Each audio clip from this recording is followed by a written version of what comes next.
But if that was agreed to in terms of rules, we will know what we are facing in terms of what evidentiary standard are we going to abide with.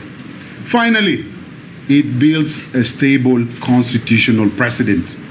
A predictable framework helps future impeachment processes remain consistent, credible, and less destabilizing to governance. A stable constitutional precedent can only emerge where constitutional values are treated as binding rules rather than aspirational rhetoric. If foundational values of the Constitution are understood as enforceable obligations, they naturally demand structured, predictable procedures whenever the most serious constitutional powers, such as impeachment, are exercised. In this way, fidelity to constitutional values become the anchor for consistency, ensuring that future impeachment processes are guided by principle instead of political expediency, and that governance remains stable, credible, and firmly rooted in the rule of law. The reasons for a rule-based impeachment process. There are no rules. In terms of the constitutional values at play, this court is going to make a decision for expediency. This is not just any other decision.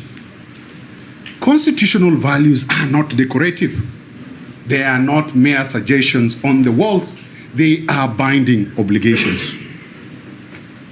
These are our pillar stones, and these values that we have in the Constitution, such as the rule of law, due process, constitutionalism, accountability, transparency, separation of powers, are a must. They are inextricable. So when the impeachment procedures occur without procedural law, clear procedural law, Parliament is no longer implementing the Constitution. It is operating outside it. And I dare confidently, with all the strength from my ancestors from Nyahera in Kisumu, say this, that impeachment is not a political ritual. It is a constitutional trial. May I repeat this for members of the National Assembly? My senator from Kisumu is here. Impeachment is not a political ritual. It is a constitutional trial. So without procedure, the process becomes arbitrary, and this directly undermines constitutional supremacy. That is one. Number two, the rule of law requires procedure. Power cannot operate in a vacuum. The rule of law means that power must be exercised through known, predictable, and fair procedures. We are extending time for you till Saturday. No, we are continuing with the impeachment immediately, irrespective of whether you're present or not. That is rule by man, not rule of law. Failure to have procedural law in the context of this impeachment meant this, that we did not have clear, predictable rules of evidence. That is one. The burden of proof, if at all it existed, kept on being a moving target. There was no right of defense.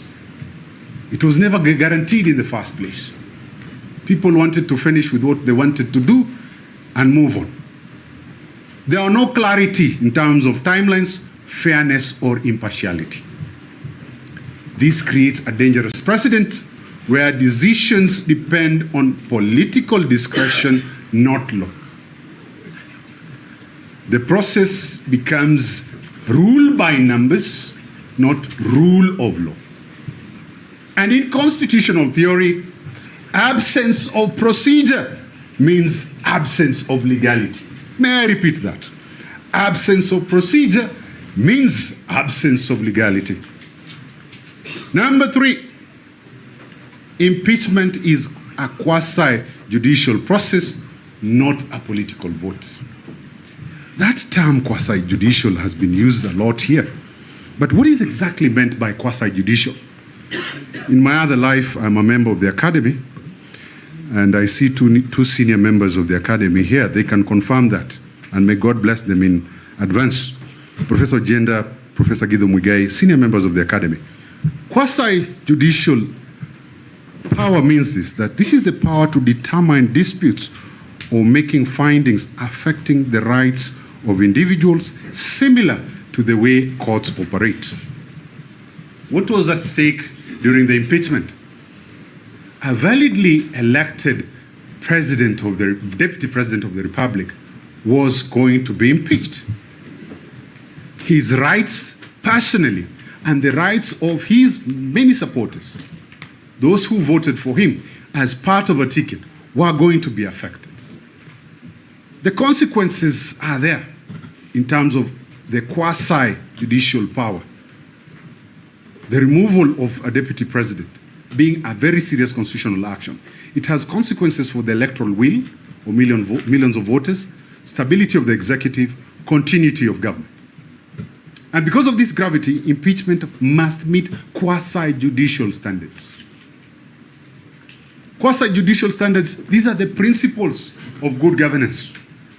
I don't want to go through the whole list, but again, members of the Academy, Professor Don Oliver has reduced the principles of good governance into four. Very quickly, these are legality, procedural propriety, rationality, and proportionality. The Oliverian quadrant: legality, procedural propriety, rationality, proportionality. When this court retires, we pray that you are going to consider those four principles. This process, as has been brought out by the first petitioner, do they meet the tests of legality? Do they meet procedural propriety in whatever guise? Does it mean rationality? Again, Professor Jenda should be familiar with Wednesbury degree rationality. That's a test. Counsel, address the court, not the Academy. Most obliged. Most obliged. Most obliged. If I veer into the Academy, please forgive me. Most of the time, I veer towards the Academy. Wednesbury rationality. Has the Wednesbury rationality test been met in terms of this particular impeachment process? Proportionality. Look at the allegation on, for example, what was said and what ought to have been referred to the NCIC, the National Cohesion Committee. Was that proportional? Does it meet the proportionality test? And on that very issue, Senior Counsel Paul Buite submitted to it. There's the principle of subsidiarity that is captured under Section 15 and Section 26 of the NCIC Act. Parliament ought to have deferred to the authority of the NCIC on the allegations made against the Deputy President. NCIC ought to have made the primary decision on the gravity or lack thereof of what was said. So the assumption of Parliament without going to the NCIC is not only illegal and unconstitutional, it also offends the principle of subsidiarity. When Parliament conducted itself in the manner it conducted itself, Parliament acted as the Hobbesian Leviathan. It became the investigator, the prosecutor, the judge, and the jury.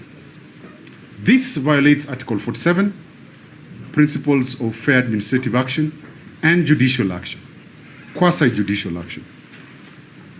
Procedural fairness protects the people, not just the office holder. Impeachment is often framed as an accountability of one individual, but constitutionally, impeachment protects the voters who elected that office holder. If procedure is absent or conducted in the manner it was conducted in this case, the electorate's choice can be overturned by unregulated political processes.